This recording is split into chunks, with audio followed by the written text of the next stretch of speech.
देवता माने सद्गुण, असुर माने दुर्गुण।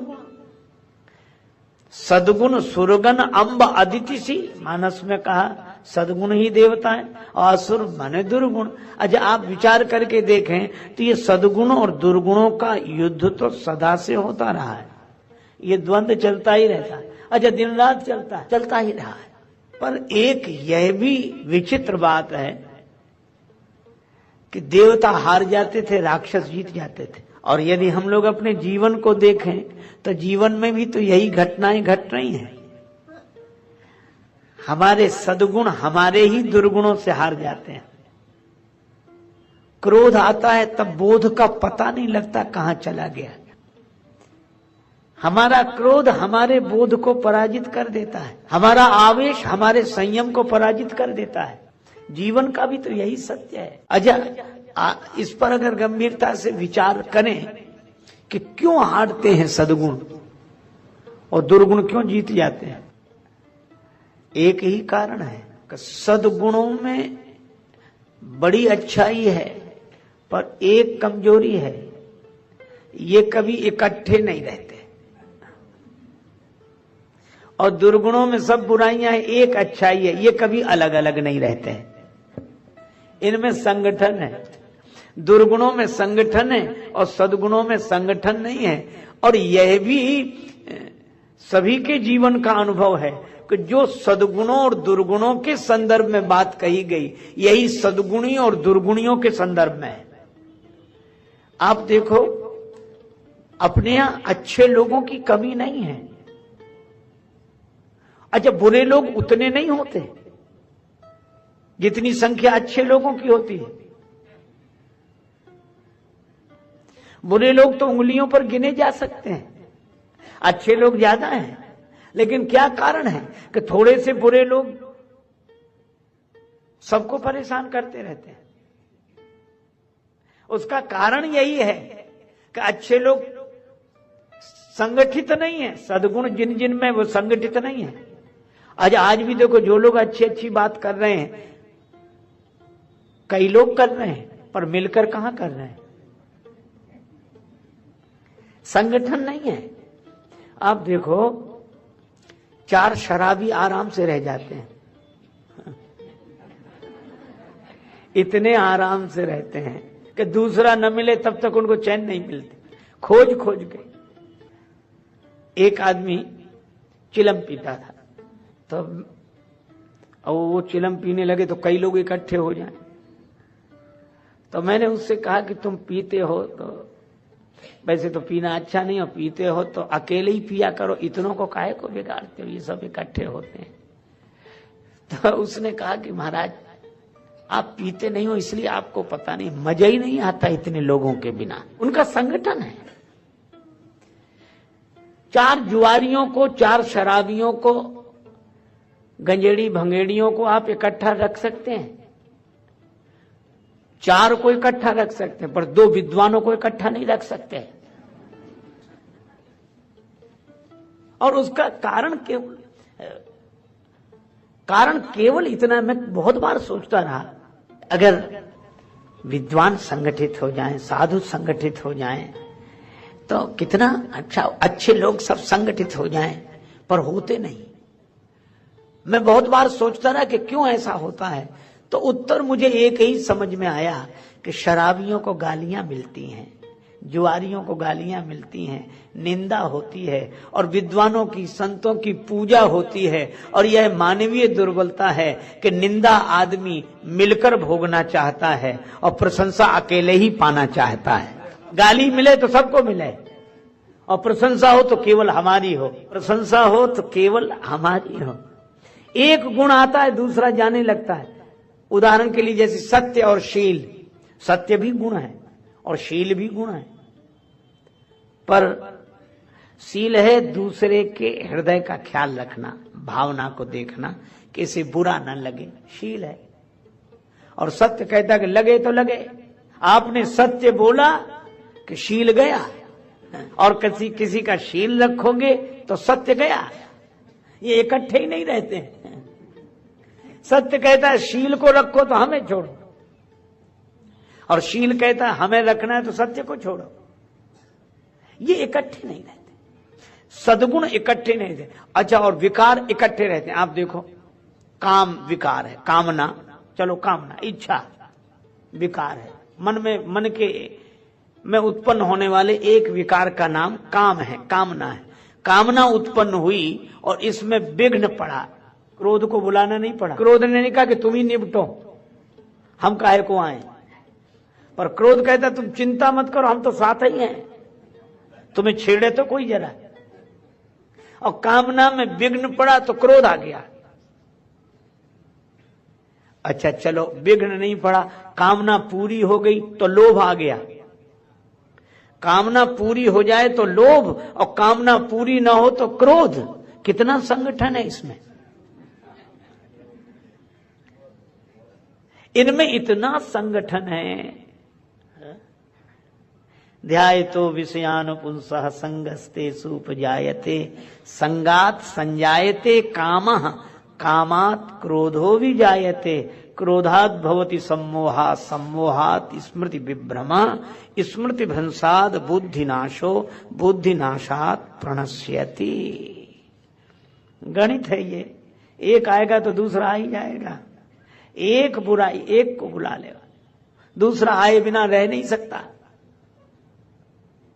अच्छा, एक अद्भुत बात है, एक बुराई बुलाओ तो दूसरी बुराई आए बिना रह नहीं सकती, और एक गुणी को बुला लो दूसरा गुणी ठहर नहीं सकता। हो, मैंने कहानी सुनी थी, एक राजा के यहाँ दो विद्वान गए, बड़े पंडित, बड़े विद्वान।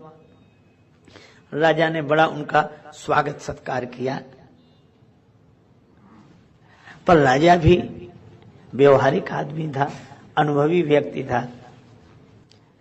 एक विद्वान स्नान के लिए गए, तब उसने दूसरे विद्वान से, पंडित जी से कहा कि महाराज आप तो बड़े योग्य, बड़े विद्वान दिखाई दे रहे हैं, और समझ में आ रहा है कि आप बहुत योग्य हैं, ये आपके साथ जो है वह भी आपकी तरह विद्वान होंगे।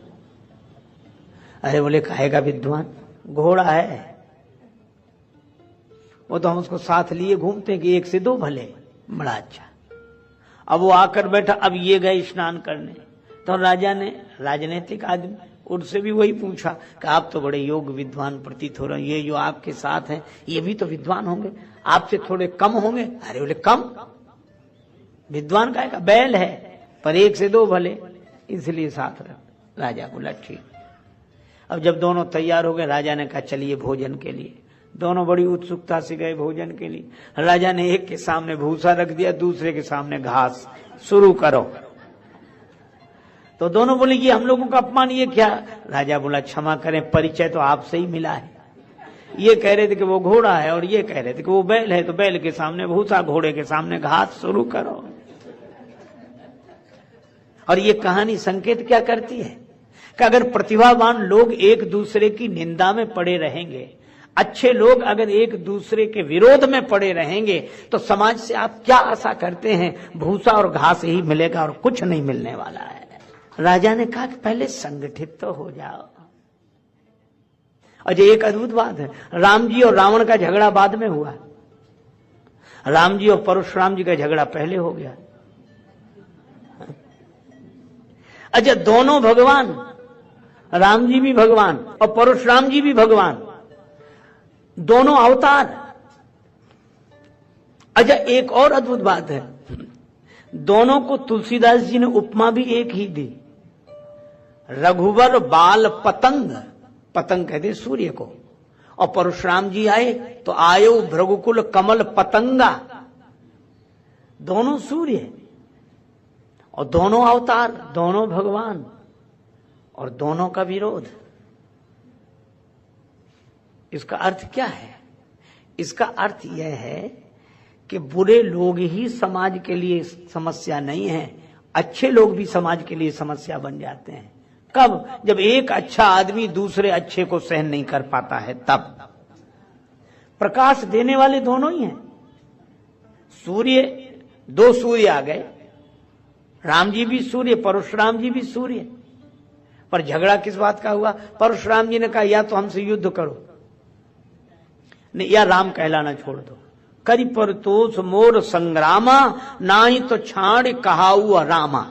या तो युद्ध करके मुझे संतुष्ट करो, नहीं आज से राम कहलाना बंद कर दो। राम जी को मनी मन हंसी आई कि सारा झगड़ा नाम का ही निकला, कि नाम हो तो हमारा ही हो, इनका ना हो जाए। सबसे बड़ी समस्या तो यही है कि हम अकेले ही हों, दूसरे को तो हम सह नहीं सकते। अजब, तो राम जी ने विनोद में ही पर विनम्रता पूर्वक एक बात कही, पर उसमें व्यंग निकल ही आया। राम जी ने कहा कि महाराज हम तो वैसे ही छोटे हैं, राम मात्र लघु नाम हमारा, परशु सहित बड़ नाम तुम्हारा। आपका नाम तो वैसे ही बड़ा है, हमारा तो 2 अक्षर का नाम राम, और आपका नाम तो परशुराम। तो नाम की अगर बात है तो नाम में तो आप वैसे ही बड़े हैं हमसे। अच्छा, अब इसमें व्यंग क्या था कि राम तो दोनों ही हैं। परशुराम जी का नाम भी राम है, लेकिन उन्होंने फरसा धारण किया तो फरसे को अपने नाम से जोड़ लिया तो हो गए परशुराम। अच्छा बोलो, नाम रखने की यही शैली होती तो राम जी भी कह सकते थे कि तुम परशुराम तो हम धनुषराम, धनुष तो हमारे पास भी है।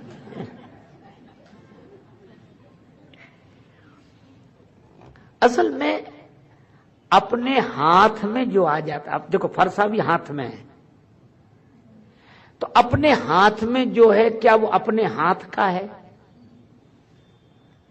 अपने हाथ में दिया गया है पर अपने हाथ का नहीं है। अगर हाथ का होता तो चलता, पर चला नहीं। बहाई ना हाथ दहाई ऋषि छाती, हाथ चले तब तो फरसा चले। तो जो हाथ में आ गया है उसको अपने नाम से काहे को जोड़ते? फिर इस हाथ में अच्छा, हाथ में जब आएगा कोई भी पदार्थ तो तभी आएगा जब कोई दे। तो जब भगवान ने दिया है तब तो हाथ में आया है। अच्छा, अद्भुत बात है, भगवान ने दिया तब हाथ में आया, तो जिसने दिया उसका नाम तो भूल गए, और जिसके हाथ में आया उसने अपने नाम से जोड़ लिया उसे। और यही बात होती है। तो आपके हाथ में जो आए उसे अपने नाम से न जोड़ें, आपके हाथ में जो आए उसे भगवान के नाम से जोड़ें कि हाथ में मेरे है पर भगवान ने दिया है, भगवान का है, मेरा उसमें क्या है। अच्छा, वैसे भी देखो श्वास, इससे ज्यादा तो कोई अपने नजदीक नहीं होगा, और श्वास तो हमसे इतना अभिन्न है कि हम हैं तो श्वास है तो हम हैं। लेकिन ये आपकी श्वास आपके लिए है पर आपकी नहीं है, भगवान ने दी है। और भगवान ने एक काम तो इतना किया कि आदमी कहीं इतना न सोचने लगे कि सब मेरा, तो सोचे श्वास भी मेरी। हालांकि कहता है यही है, मैं जब तक मेरी श्वास चल रही, जब तक मेरी श्वास चल रही है तब तक मेरी श्वास।